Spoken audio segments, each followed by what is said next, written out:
시청자 여러분 안녕하세요. 머니올라 시간입니다. 오늘 김광석 교수 모시고 글로벌 경제 상황 점검해 보겠습니다. 교수님 어서 오십시오. 안녕하십니까.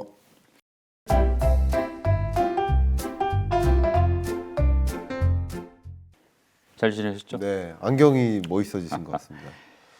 시청자 여러분들한테 좀 잘 보이려고 네. 거액을 썼습니다. 거의. 자, 1월 미국 소비자 물가 상승률 네. 6.4%로 나왔습니다. 네. 뭐 시장 예상치보다 좀 높다고 하는데 예. 그 의미를 한번 좀 해석 좀 해주세요. 일단 이 소비자 물가 상승률 그 추이가 22년 6월이 정점이었죠. 9.1%, 41년 만에 최고치. 예. 그 이후에 상당 수준 물가 상승률이 안정화되는 기조가 있습니다. 그러니까 물가 상승률이 완화된다. 예. 물가가 떨어졌다는 뜻이 아니라 명목 물가 자체는 높지만 여전히 어쨌든, 높죠. 예. 여전히 상승률이 낮아진 상승률이 둔화되고 있다. 예. 그걸 디스인플레이션이라고 하죠. 예. 물가 상승률이 완화되고 있는 흐름. 그러다가 지지난 달이 6.5에서 최근 6.4, 그러니까 12월, 1월. 예. 근데 6.4%로 떨어져 준 거는 감사하다, 좋다. 그런데 기대치보다는 높았다. 이런 것들이 좀 시장에 혼조세를 일시적으로 준 건 사실입니다. 예. 그래서 생각보다 물가가 빠른 속도로 잡히지는 않는가 보다. 특히나 이게 1월 달 물가 상승률인데 예. 2월 달에 벌어지는 미국 경제의 구체적인 여러 가지 물가를 자극하는 요인들이 또 생겼거든요. 예. 대표적인 게 조류독감이죠. 조류독감으로 달걀 품귀 현상이 나타나고 달걀 가격이 치솟습니다. 근데 우리나라도 달걀 많이 먹지만 미국 국민들은 달걀이 더 중요하죠. 왜냐하면 식빵에 들어가는 주식에 들어가는 원료니까. 뭐 베이컨하고도 잘 섞어서 먹고 뭐 여러 가지 그냥. 네. 그래서 물가를 자극하는 요인들이 2월, 3월 존재하는데 물가 상승률이 하락하는 속도가 갑자기 브레이크를 걸린 느낌. 6.5에서 6.4밖에 안 떨어진 느낌.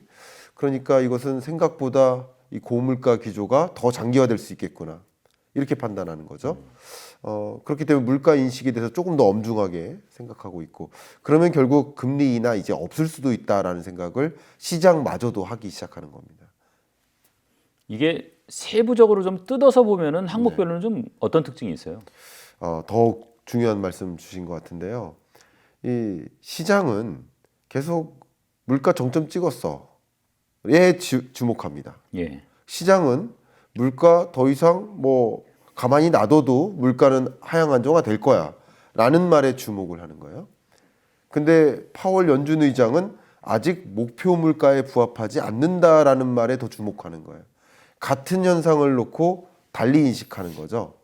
우리 기자님하고 저랑 예를 들어 물을 한 잔씩 마시는데 물컵에 물이 반잔 남았어요. 어떻게 느껴지십니까? 저희 기자들은 물을 먹으면 절대 안 됩니다. 물 드시면 안 되지만 제가 마셨는데 물 남은 걸 가지고 반 남았는데 어떤 사람은 반이나 남았다. 또 어떤 사람은 반이나 마셨다. 현상은 같은데 해석이 다르죠. 그걸 동상이몽이라고 하죠. 그러니까 시장과 연준 의장 간에 동상이몽이 벌어지고 있는 모습이에요. 예. 그러니까 시장은 9.1에서 6.4%까지 많이 떨어졌네. 같은 현상을 놓고. 근데 파월 연준 의장, 연준 입장에서는 2%라는 목표 물가에 부합하려면 아직 멀었네. 이건데요. 더 중요한 것은 방금 질문 주신 그 질문 항목에 있습니다. 우리 물가 상승률을 계산할 때 여러 가지 소비 품목을 부문별로 나눌 수 있는데 가장 중요한 것 중에 하나가 식료품 물가, 예. 그리고 에너지 물가입니다. 이것은 급등락이 심하죠. 식료품 물가 같은 경우 예. 지금처럼 조류독감이 터진다든가 아니면 뭐 예를 들어서 한파가 온다든가 그러면 식료품 물가는 치솟을 수도 있잖아요. 예. 그리고 에너지 물가도 마찬가지. 근데 이 두 가지를 제외한 물가가 바로 근원 물가입니다. 근데 이 근원 물가 상승률은 안 잡혔어요. 예. 22년 6월이 9.1% 정점이라고 했는데 그때 이후로 23년 1월 물가 상승률까지 기조적으로 오히려 올라가고 있어요. 이런 근원 물가 상승률이 안 잡힌 상황, 이것을 연준은 더 중요하게 판단하고 있다. 그러면 이 근원 물가가 소위 급등락하는 이런 품목을 제외한 물가니까 그 근원 물가 상승률이 말 그대로 기조적으로 물가가 잡히고 있느냐 이걸 판단하는 지표인데 기조적으로는 안 잡혔으니까 당연히 연준 입장에서 중앙은행 입장에서는 물가를 잡아야 되는 어떤 책임감 하에 금리 인하 없다 이런 식으로 계속 추가적인 금리 인상이 필요할 수도 있다 이런 표현들을 계속 하고 있는 거라고 해석할 수 있겠습니다. 이게 또 하나요. 지난해 이제 물가가 워낙 가파르게 올랐지 않습니까? 네, 그러니까 이제 전년 동월하고 비교하면 이른바 기저 효과가 있어서 좀 물가가 낮아진 효과가 체감이 되지만 네, 사실은 이게 그 워낙 기저 효과에 의한 이제 결과일 수 있으니까 네, 지금은 전월 대비 수치가 매우 중요하다. 네. 오히려 네. 이제 이런 의견 얘기하시는 분도 계시는데 네. 이 의견에 대해서 교수님은 어떻게 생각하세요? 예, 좀 동감하는 생각을 또 가지고 있습니다. 왜 그러하냐? 일단 22년 한 해 물가가 엄청나게 치솟았단 말이죠. 예. 그러면 그때 물건 가격과 23년 물건 가격을 비교하면 오름폭이 자연스럽게 잡힐 수밖에 없어요. 그러면 아무 조치를 안 해도 물가 상승률은 그냥 숫자 자체는 떨어질 수밖에 없는 경로다. 이렇게 해석해 볼 수가 있겠죠. 예. 근데 그런 물가 상승률이 떨어지는 흐름을 놓고 소비자 입장에서는 체감하고 너무 다르다라고 생각하겠죠. 이게 왜 그러냐면 물건이 100원짜리가 있는데 200원으로 올라요. 100% 올랐죠. 200원에서 300원으로 또 오릅니다. 50% 올랐죠. 물가 상승률은 떨어지지만 가격은 100원씩 오르죠. 그러니까 국민들은 물건의 가격에 민감한 것이지, 가격이 이렇게 올라가는 거에 민감한 것이지, 물가 상승률이 떨어지는 거에 민감하지 않습니다. 예. 그러니까 체감적으로 물가가 안 접혔다고 인식할 가능성이 더 높기 때문에 실질적으로 물가를 잡는 행위는 대부분의 국민들, 머저리티에 해당되는 서민을 비롯한 중산층이 물가 부담 안 느낀다라는 수준을 만들어야 되는 것이기 때문에 그렇기 때문에 전년 동월 대비보다는 전월 대비로 해서 물가가 계속 오르고 있나 떨어지고 있나라는 것을 판단하는 것을 같이 병행해야 된다라는 그런 여론, 그것 저도 존중합니다. 그런 의미에서 지금 좀 걱정이 되는 거죠. 그렇습니다. 그런 의미에서 물가 상승률은 떨어질지 모르지만 물가는 안 잡히는 모습인 거죠. 여전히 5%, 6%대로 물건 가격은 지난 동기보다 오르고 있다라고 해석해 본다면 여러분이 체감하시는 우리나라는 5.2%니까요. 그리고 미국 국민들이 체감하고 있는 그 6%대의 그 물가 상승률은 여전히 그렇게 가격이 많이 오른 22년 가격보다 여전히 6.5%나 또 오르고 있다라고 느껴지니까 굉장히 높다라고 생각할 수 있겠죠. 지금 상승률은 당연히 둔화가 됐지만 네. 명목 가격 자체는 많이 올랐다. 네. 자, 그러면 일반 소비자들이 뭐 느끼는 기대 인플레이션이라고 할까요? 네. 연준이 상당히 중요시하는 지표인데 네. 그건 지금 어떻게 나타나고 있습니까? 다행히 좀 떨어지고 있습니다. 아, 그렇습니다. 기대 인플레이션율은 우리나라뿐만 아니라 세계적으로 떨어지고 있습니다. 그러니까 떨어지고 있는 현상 그 자체를 디스인플레이션이라고 표현해 드렸죠.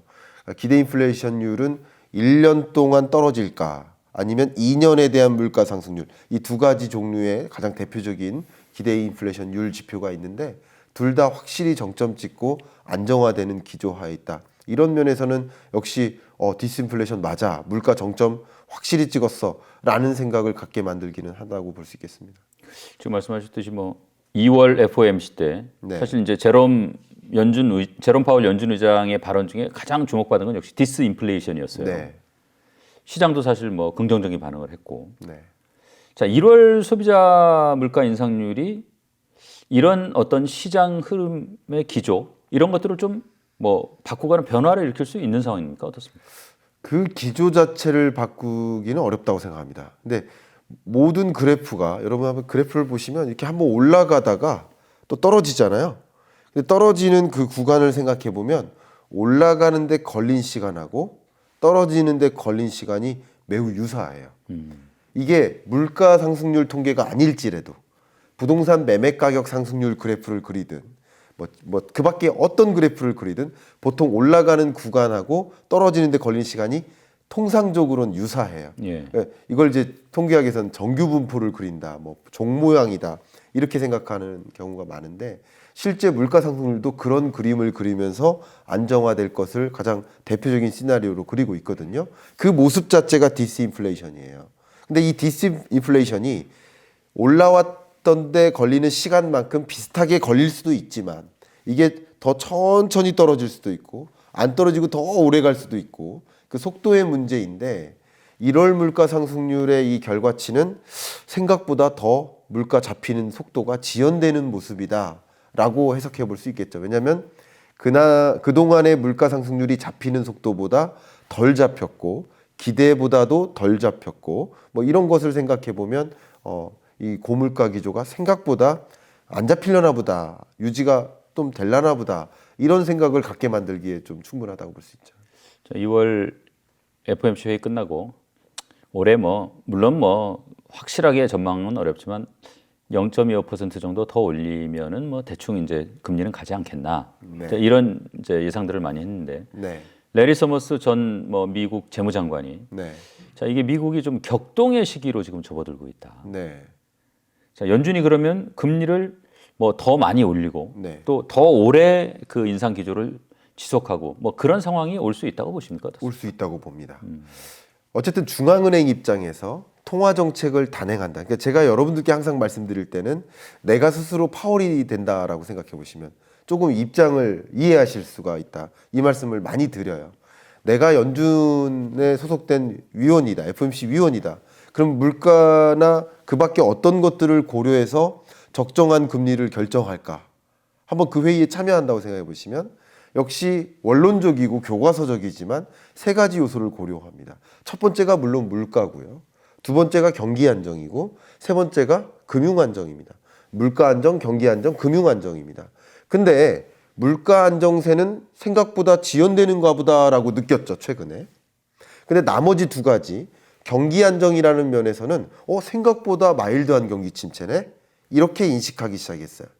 생각보다 고용도 실업률도 최저 수준이고 IMF의 경제 전망 치도 마찬가지. 지난 10월에 미국 경제 성장률을 발표할 때 23년 미국 경제는 1.0% 성장할 거야. 이렇게 전망했다가 지난 1월에 IMF가 수정 전망했는데 1.4%로 0.4%포인트나 상향 조정한 거예요. 물론 1.4% 성장하는 게 좋은 경제는 아닙니다. 경기 침체 국면에 해당된다고 볼 수 있습니다. 예. 그러나 종전에 봤던 것보다는 상황 인식 자체가 그렇게 강한 경기 침체는 아닌가 보다. 마일드한가 보다. 그러면 경기 침체, 강한 경기 침체가 없으니까 금리 인하의 이유가 하나 사라지는 거다. 맞죠? 예. 금융 불안도 마찬가지예요. 22년 10월 정도, 11월 정도가 우리나라도 마찬가지 이 채권 시장의 불안감이 가장 크게 조성됐을 때예요. 강달러 현상 나왔을 때. 그때 금융 불안 지수가 이렇게 치솟았었는데 그 이후에 상당 부분 안정화됐습니다. 금융 불안 문제도 상당 부분 해소됐다. 결국 금리를 인하해야 될 또 한 가지 이유, 금융 안정화를 유도하는 거, 그 이유가 또 사라진 거예요. 그러면 연준 의장 입장에서, 연준 위원들 입장에서는 두 가지 요소는 제외시켜 놓고 오로지 물가만 보고 판단해도 된다. 근데 그 물가가 덜 잡힌다. 그러니까 결국은 금리 인상을 추가적으로 해도 되는 이유가 생겼다라고 판단할 수 있겠죠. 그래서 시장도 이제 인정하기 시작합니다. 올해 안에 금리 인하 없겠구나. 금리 인하 없겠구나. 저는 이제 물론 머니올라에 와서도 지난 10월부터 23년 연내에는 금리 인하가 없을 것이다라고 말씀을 드렸었는데 없다고 생각하는 그 지배적인 이유는 연준 위원 입장에서 말씀드린 거예요. 물가라는 요소. 근데 시장이 금리 인하 있을 것 같아라고 헛된 기대를 계속 조성하는 흐름인 거죠. 헛된 기대를 조성하는 과정에서 결국은 IB뱅크가 주식 투자 들어와라 이겁니다. 왜? IB뱅크 입장에서 돈 많이 벌어야 되니까. 주식 매매 많이 해야 돼. 투자 유입을 많이 시켜야 되니까. 돈을 이동시키기 위해서 조금 더 기대감을 조성한 흐름. 근데 기대감을 가졌다가 아닌가 보다 이제 실망한 모습. 이게 계속 되풀이되는 그런 시장의 모습이지 않나 생각하고 있습니다. 그러면 지금 사실은 소비자 물가가 시장 예측치보다 높게 나왔지만 주식 시장 보면은 별로 흔들릴 모습 없었어요. 네. 그게 지금 말씀하신 어떤 시장의 기대감이 좀 과도하게 반영된 결과다 이렇게 보시는 겁니까? 1월 달부터 2월 초 중순까지 어쨌든 시장의 기대감이 어느 정도 반영된 거죠. 그리고 주식 시장이라는 것이 원래 선행하기 때문에 6개월 정도 선행하는 것이라고 판단하기 때문에 제가 그때도 말씀드렸지만 22년 10월이 저점이라고 생각을 한다. 왜냐하면 금리의 정점이 23년 4월 정도로 보고 있거든요. 3, 4월. 3, 4, 5월 그 2분기라고 보고 있거든요. 금리의 정점, 기준금리의 정점이 2분기라고 한다면 그로부터 6개월 전이 22년 10월이죠.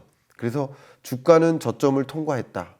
다만 상승하는 구간이 굉장히 가파르기는 어렵다.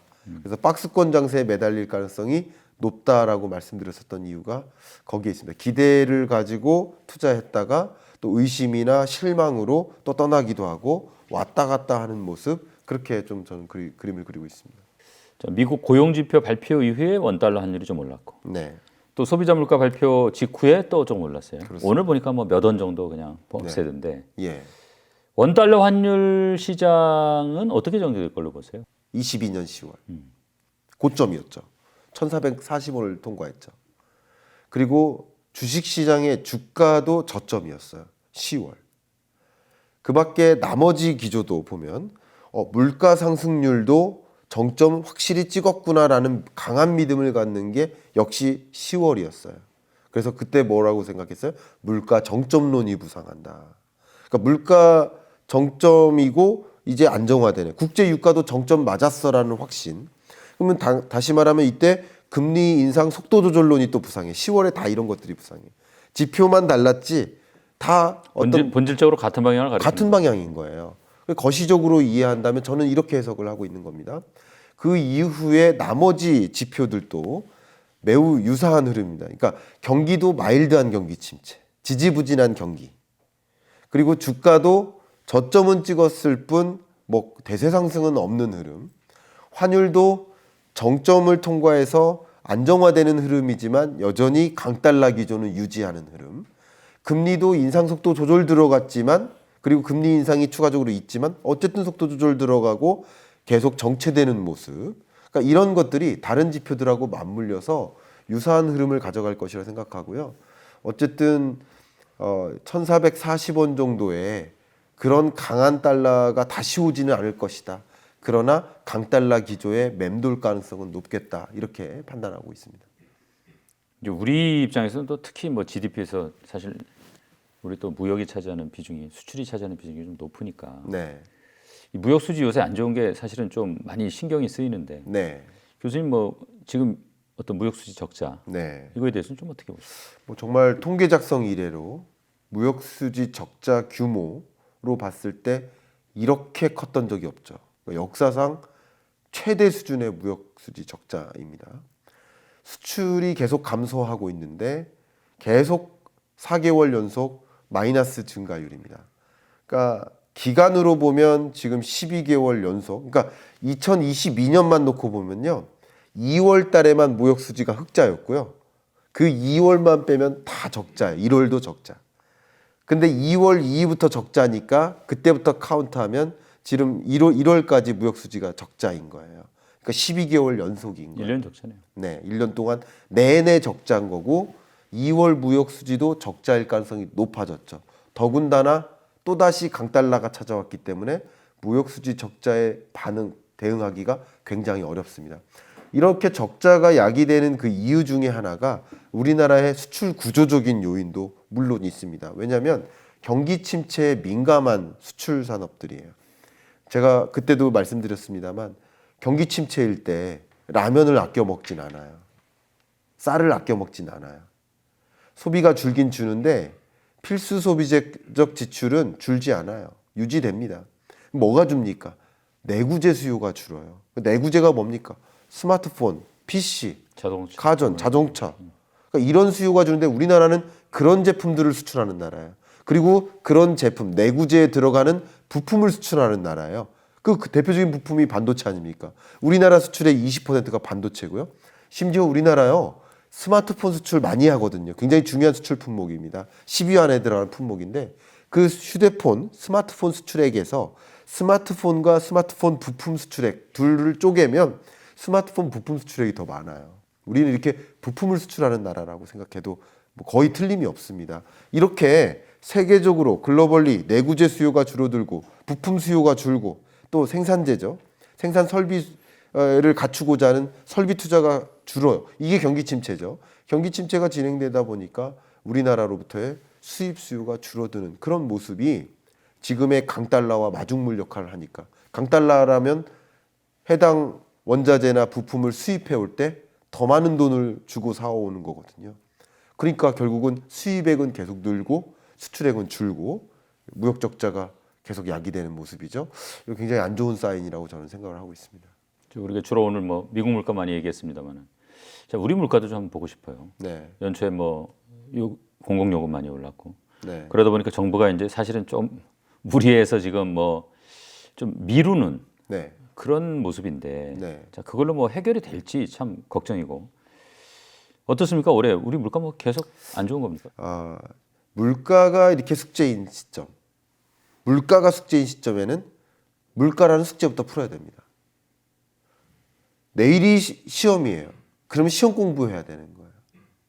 잠을 안 자더라도 밤새워서라도 시험 공부해서 시험을 잘 봐야 되는 겁니다.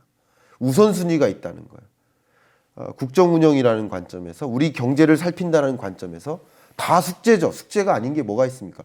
공공기관의 경영 정상화, 에너지 가격의 정상화 다 중요합니다. 그러나 23년 상반기처럼 물가를 잡아야 되는 이 숙제가 앞에 당면했을 때는 일단 추가적인 물가 인상 압력을 배제시켜야 돼요. 이게 왜 중요하냐면요.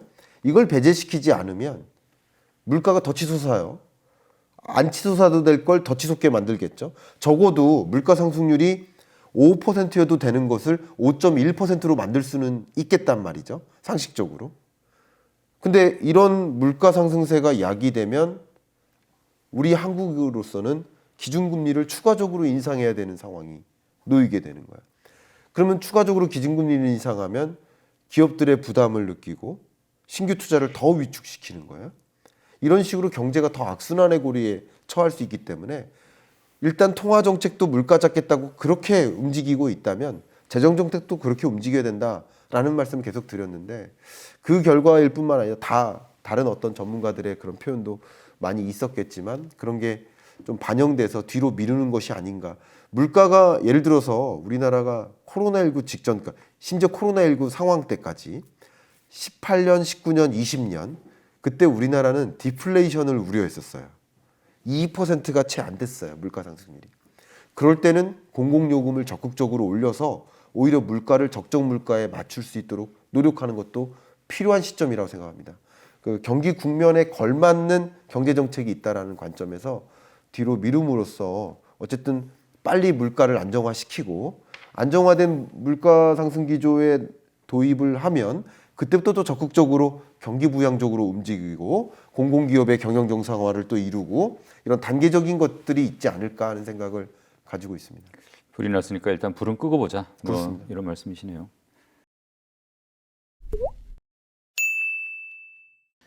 지금부터는 우리 경제 위주로 좀 살펴보겠습니다. 네. 뭐 그 전에 자 IMF가 뭐 지난달 말에 네, 세계 경제 보고서 냈지 않습니까? 네, 우리하고 관련 있는 내용 네, 좀 간단하게 한번 복귀해 보죠. 네.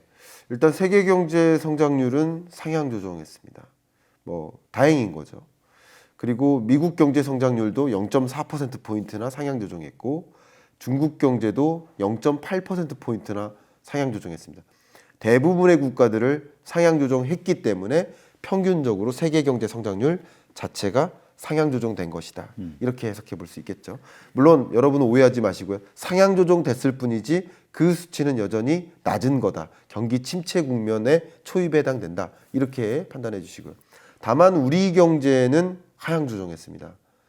종전에 10월까지만 해도 우리 경제를 2.0% 성장할 거야. 이렇게 전망을 했었거든요. 예. 근데 이번 1월 말 들어서 성장률을 1.7%로 0.3%포인트나 낮춰잡았습니다.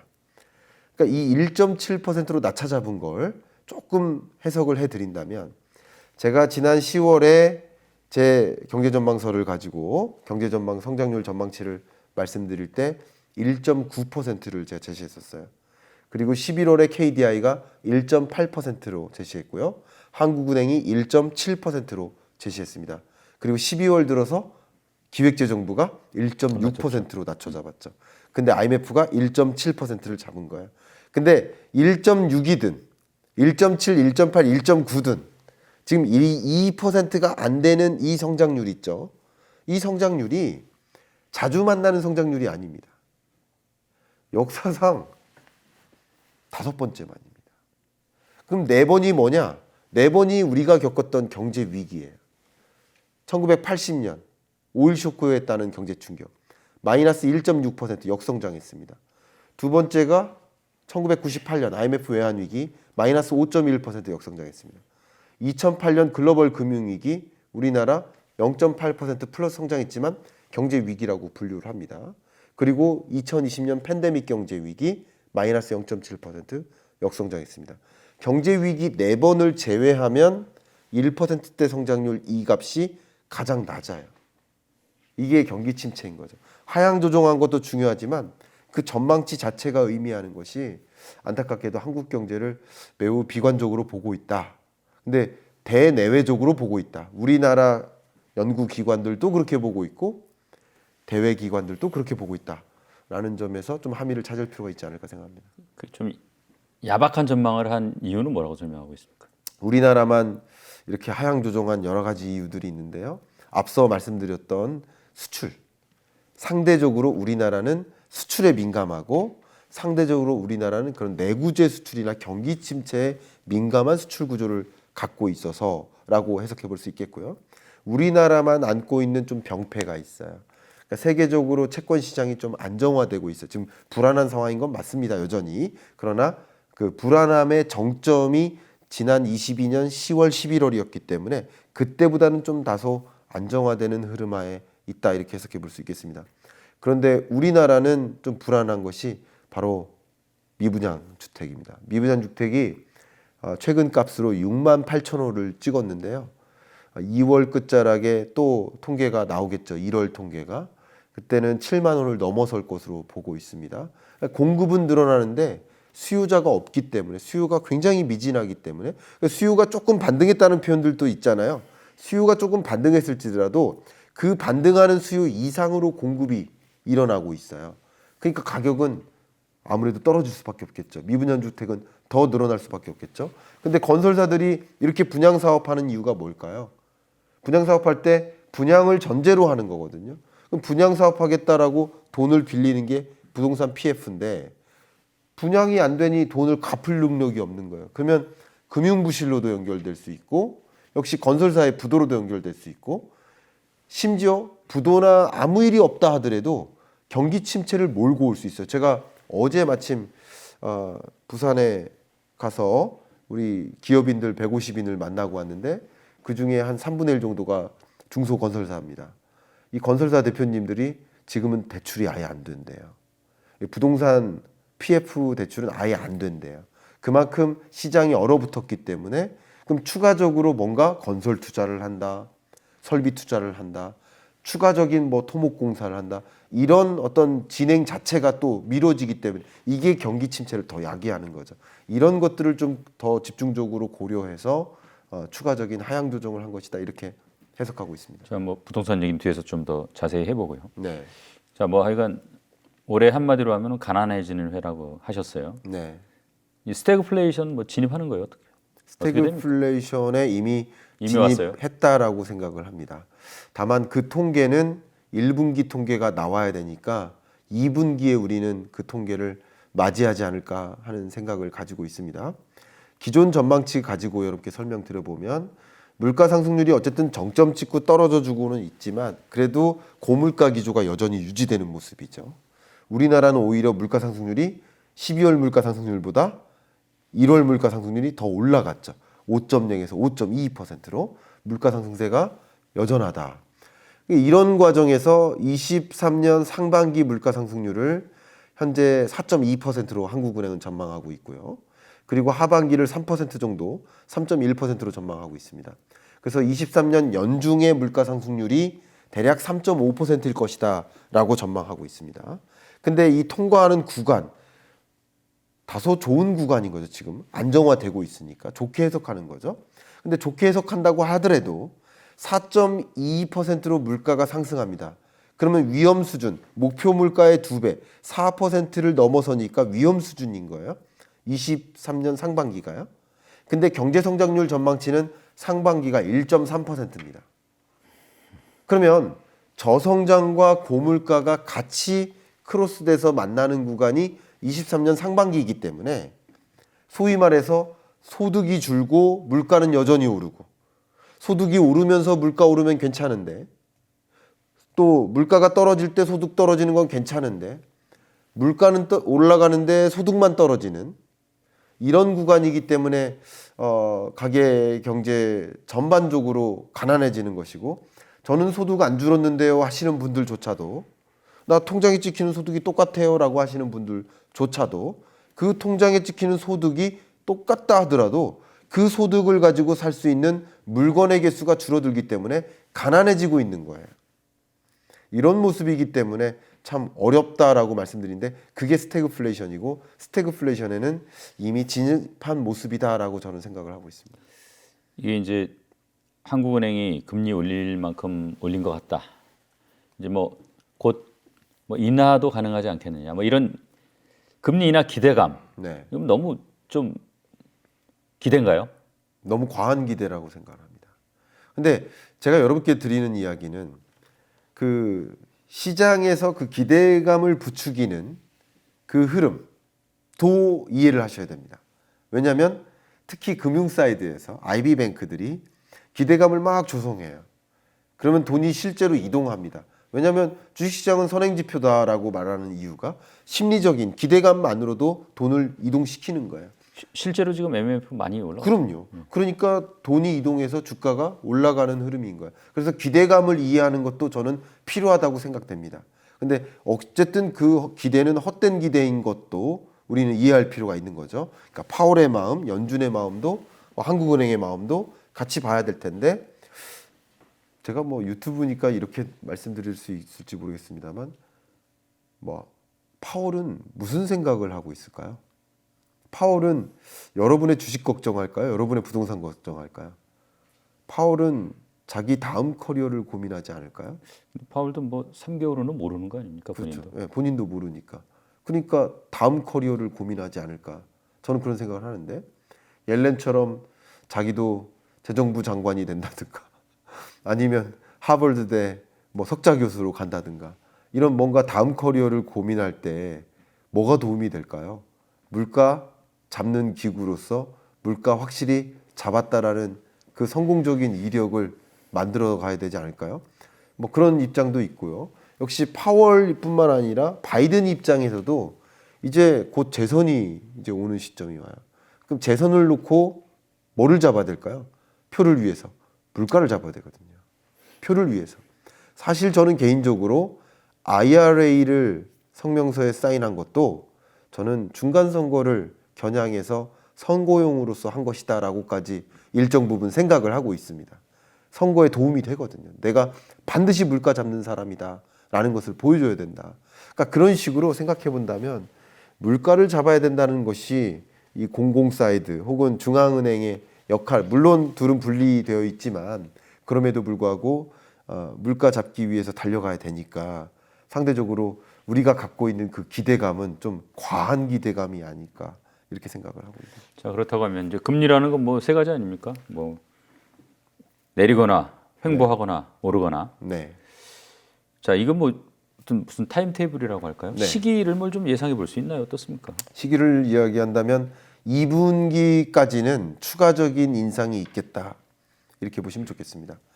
그리고 아마도 2분기 중에 한 번 정도 추가적인 베이비 스텝을 하지 않을까. 이게 시장이 생각하고 있는 그 기대치라고 볼 수 있겠고요. 그런 흐름 이후에는 계속 동결할 것이다. 23년 연내 계속 동결할 가능성이 높겠다. 이렇게 보고 있습니다. 자, 그렇다고 하면 이제 부동산 시장에 주는 영향도 좀 생각해 보고 싶은데. 네. 이게 새해부터 많은 규제, 특히 우리 이제 부동산 같은 경우에 풀렸는데 뭐 기조적인 목소리는 뭐 더 내릴 거다 이제 이런 목소리지만 또 간간히 뭐 반대 목소리도 조금 나오고 그래서 이게 뭐 상승이냐 하락이냐 뭐 규제가 효과가 있냐 없냐 뭐 의견 분분해요. 네. 뭐 어떻게 교통 정리를 하시겠어요? 규제가 효과가 있죠. 효과가 있지만 그게 시장을 바꿔놓지는 못합니다. 마치 여러분께 비유적으로 말씀드리면 욕조에 찬물이 가득해요. 세숫다에 뜨거운 물을 받아가지고 욕조에 섞습니다. 이게 정책이죠. 찬물이 뜨거운 물로 바뀔까요? 그렇지는 않아요. 그러나 차디찬 물을 덜 차갑게 만들 수는 있어요. 왜냐하면 부동산 매매 가격을 결정하는 게 정책 하나만이 있는 게 아니에요. 그 밖에 다른 요소가 있단 말이에요. 그래서 총론적으로 보셔야 된다. 부동산 아파트 매매 가격을 결정하는 그 요소가 거시경제 여건, 수요 측면, 공급 측면, 그리고 정책 제도적인 측면. 굳이 쉽게만 따진다면 4분의 1 효과밖에 안 됩니다. 나머지 여건이 그대로라면 정책만으로 부동산 매매 가격을 떨어뜨리는 장세에서 플러스 장세로 바꾸기는 어렵다. 이렇게 해석을 하고 있습니다. 자, 그 네 가지 중에 이제 정책은 받고, 자, 거시경제 뭐 당연히 이제 그 중에 금리일 텐데, 네, 자, 금리와 부동산 당연히 뭐 상관관계 있을 거고, 네. 지금 이 시장에서는 지금 어느 정도 그 관계가 있는 거예요? 지금은 지배적인 관계가 있다.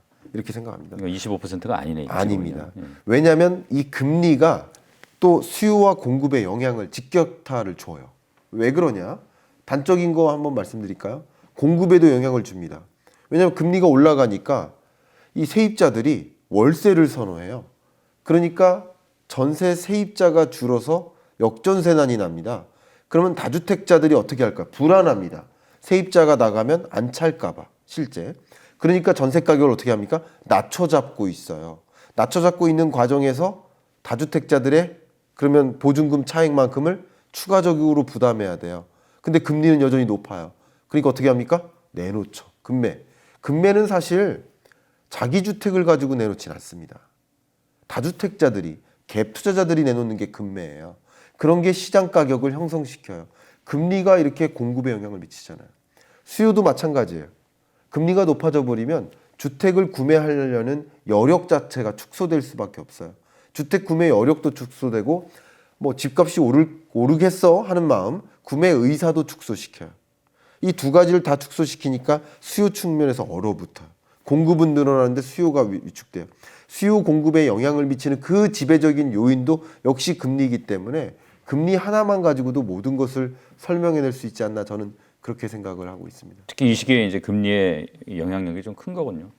지금 그러면 이제 뭐 정책, 자, 거시경제, 금리, 수요, 공급 이제 좀 설명을 해주셨고, 뭐 이 네 가지의 어떤 그런 지표를 가지고 이 시장을 보면은 어느 정도 해석이 되겠군요. 네. 자, 여기 뭐 이제 지금 전세, 월세 뭐 말씀하셨는데 이 전세 시장하고 매매 시장을 뭐 대개 이제 뭐 전세가 좀 매매의 선행 지표다 이렇게 말들 하지 않습니까? 그렇습니다. 지금 이 우리 시장에서 전세하고 이 매매 시장 간의 관계는 딱 어떻게 이해하면 정확하게 이해할 수 있는 겁니까? 저는 개인적으로 전세 가격 등락률은 매매 가격 등락률의 선행 지표다라고 네. 보고 있고 그 선행성은 한두 달 정도. 한두 달. 굉장히 근거리에서 같이 움직인다. 이렇게 보시면 좋겠습니다. 예. 전세 가격이 떨어지기 시작했고 본격적으로 떨어진 게 22년 중반 정도예요. 그러면 그때부터 전세 가격이 떨어진다는 얘기는 교체 수요라고 할까요? 전세 세입자가 계약 기간이 종료될 때 그때 추가적인 공실이 발생해요. 그러면 지금 전세 가격이 22년 중반부터 떨어지기 시작했잖아요. 예. 그러면 결국은 1, 2년 지났을 때 소위 23년에는 전세 가격이 더 떨어질 수 있습니다. 그럼 더 떨어지면 다주택자들이 집을 갖고 있을 능력이 없어요. 그러니까 금매로 내놓는 거예요. 금매로 내놓고 2개, 3개 있으면 다주택자가 5개를 왜 갖고 있을까요? 하나만 자기가 사는 거고 나머지는 전세 준 거 아니겠습니까? 근데 전세 가격이 떨어지니까 집을 갖고 있을 능력이 없는 거죠. 금리는 여전히 높은데. 그러니까 이런 것이 전세 가격이 매매 가격에 영향을 주는 그 요인이 다주택자들의 마음에서 생각해 보면 쉽게 이해가 되실 거라고 생각이 되고, 물론 다주택자들의 공급도 있고 기존 주택 공급도 있고 또 신규 주택 공급도 있고 여러 가지가 있지만 그 시장 내에 여러 가지 공급 물량 중에 다주택자의 공급만 늘어나더라도 어쨌든 영향을 미치는 거잖아요. 예. 그렇게 생각을 하시면 도움이 되겠습니다. 자, 이 마지막으로 좀 부동산 얘기 쭉 했는데 자, 총론적으로 부동산 시장 한번 정리해보고 오늘 순서 마무리하겠습니다. 제가 앞서 이 물가 상승률을 가지고도 통계적으로 오르는데 정점을 향해서 오르는 데까지 걸리는 시간이 또 떨어지는 데까지 걸리는 시간과 유사하다 말씀드렸는데요. 매매 가격 등락률도 비슷하다고 생각을 합니다. 이게 무슨 말이냐? 22년 초중순부터 매매 가격 등락률이 0 밑으로 떨어지기 시작했습니다. 그러다가 이게 저점이 마이너스 0.48%예요. 이 값은 전주 대비 전국 평균 아파트 매매 가격의 등락률을 말씀드리는 중인데요. 그 등락률이 마이너스 0.48, 거의 마이너스 0.5%까지 떨어진 거예요. 전세 가격 등락률은 마이너스 0.8까지도 가깝습니다. 그러니까 이 정도로 떨어지니까 추가적인 하락이 있을 수도 있고요. 이 하락세가 계속 유지되게 만든다라고 볼 수 있습니다. 그럼 이 떨어지는데 걸리는 시간이 대략 한 1년 정도 된다라고 본다면 그 저점으로부터 다시 플러스 0을 향해 가는 그 구간이 또 1년 정도 간다. 이렇게 생각해 보면 적어도 23년 연내에는 집값이 계속 조정되는 구간이다. 수요가 여러 정책적인 요인으로 반등할 수 있어요. 특히 고가의 주택 같은 경우는 기본적으로 규제를 완화하는 구간에서 발생할 수 있어요. 수요가.